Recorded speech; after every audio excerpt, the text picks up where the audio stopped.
Hello. So this video is going to be my first actual DIY of upgrading a table. This is it was a really fun project. I do see myself probably once I can get more tools and stuff to do more of this stuff. So a little backstory is about this video is I had purchased a dining room set table, I want to say about a year ago. I had purchased it and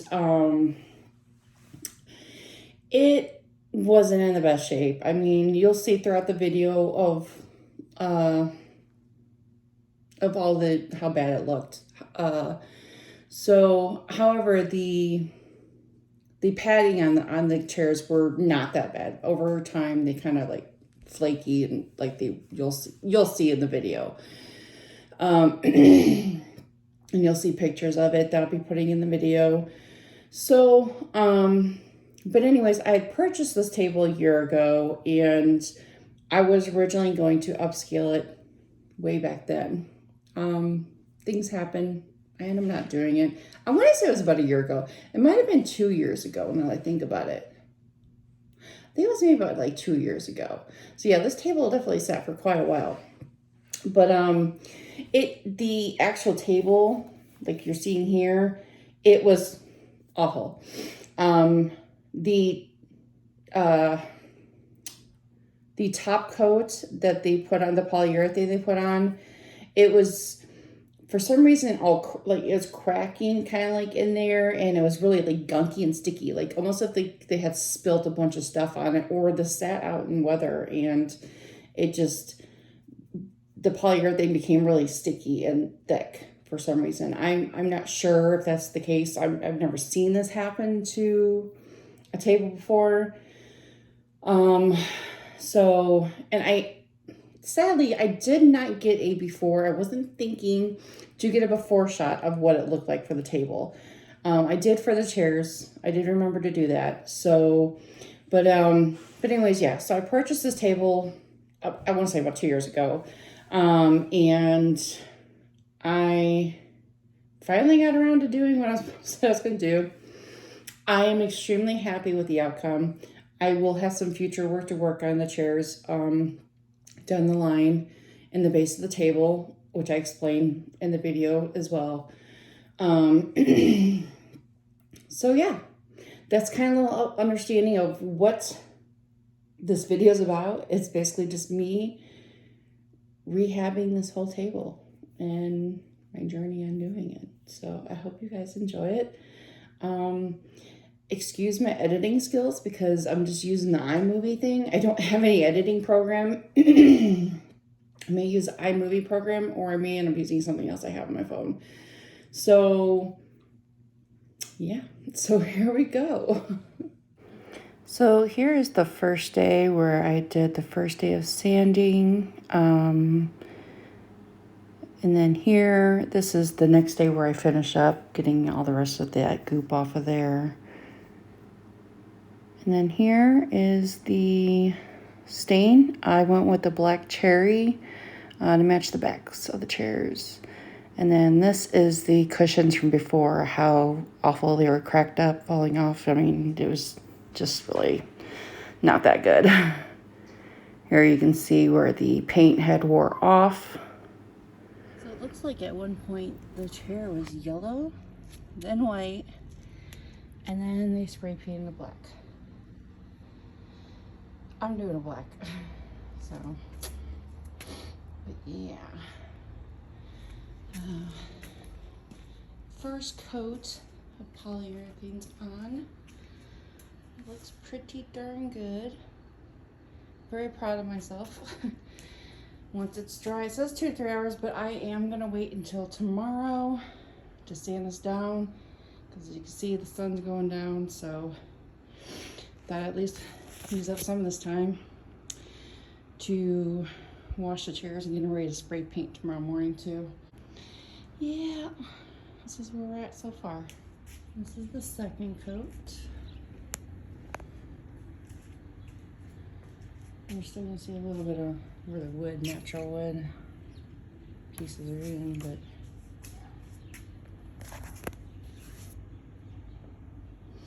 that's the second coat. I'm debating to do a third, but I think I am gonna do a third just because this is the table that's gonna be used to put plates and stuff on. But yeah, it looks pretty decent for the second coat. I sanded the first coat down. I know they say you're supposed to sand the second coat and then leave the third coat, but this one looks really good. I don't think it's really gonna need a sanding because it feels pretty good. So yeah, looking good so far. So here are the chairs once I painted them. Now I had the base of the table and the chairs took about 3 cans of paint. All right, I just finished. Although I did do a third coat, however, I'm probably going to, I'm not quite good at this whole wet sanding thing. So I'm gonna maybe try to take another go at it and just do another coat just because, I don't know, I was still finding some like little spots maybe that just kind of feel like right there, not right. And like there's some dull spots for some reason. I don't know, maybe it's the stuff that I'm using to keep like the table down with. I just had my first meal on it. Just had a brunch because it is lunchtime, but I ate breakfast. So I'll post a picture of the material I was gonna go with on the seats, like here.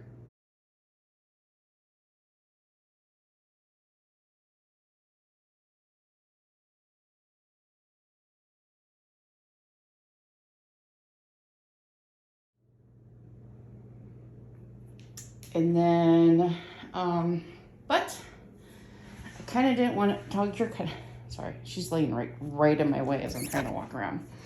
I did not redo the back pieces just because I don't have the proper sanding tool to kind of, and that's like so much technique, like not technique, but critiquing and like sanding and hit by hand and everything. So, and whoever made this, I think I'm sure that someone probably hand did this. Took some old frames from maybe an outdoor furniture and turned it indoor because the wood pieces just don't, you can see where they're kind of more flush here, but over here they stick out. And that's on almost every chair. Every chair. So, and don't mind that back wall. That is from these chairs. But yeah, I'll have to figure out something for that. But anyways, probably gonna paint that wall. But yeah, I'm probably maybe do a 4th coat if I just do some more looking up and wet sanding. But anyways, the cloth that I got, I'll also post pictures of it, but you can see the details of, I mean, like a microfiber or whatever you want to call it, suede, whatever. But if you know me, you know I love foxes, raccoons, and bees. And this one here thinks I'm talking to her.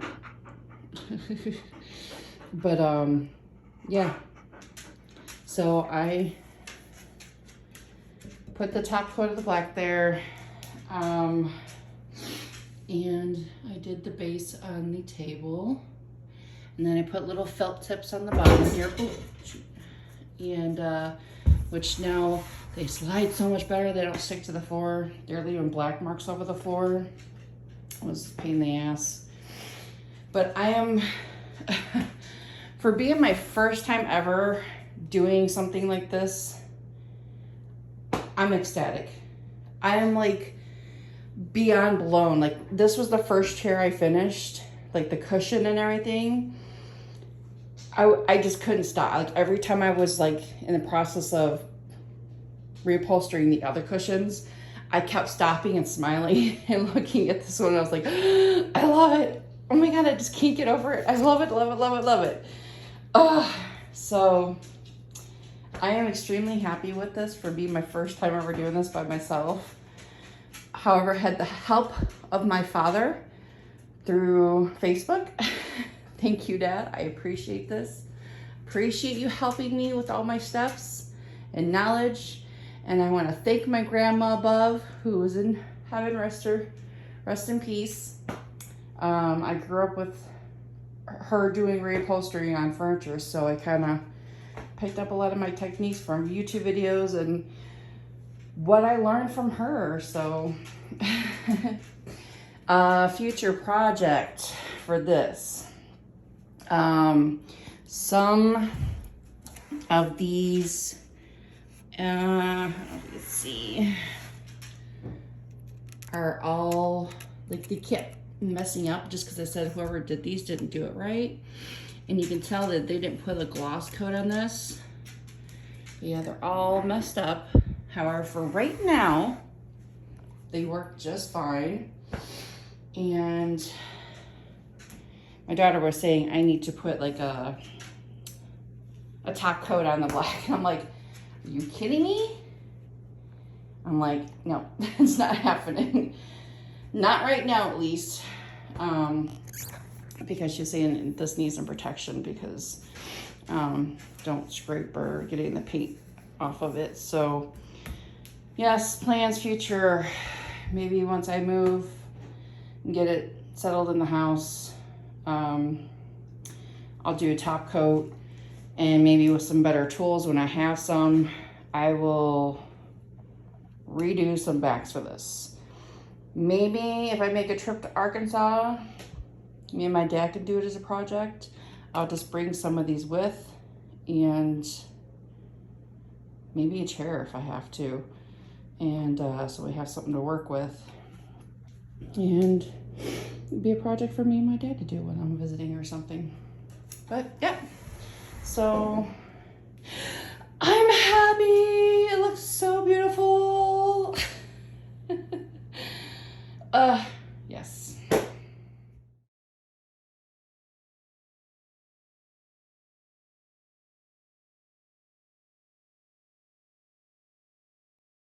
So I hope you actually enjoyed that video and learning with me, or well, just seeing the steps of what I did.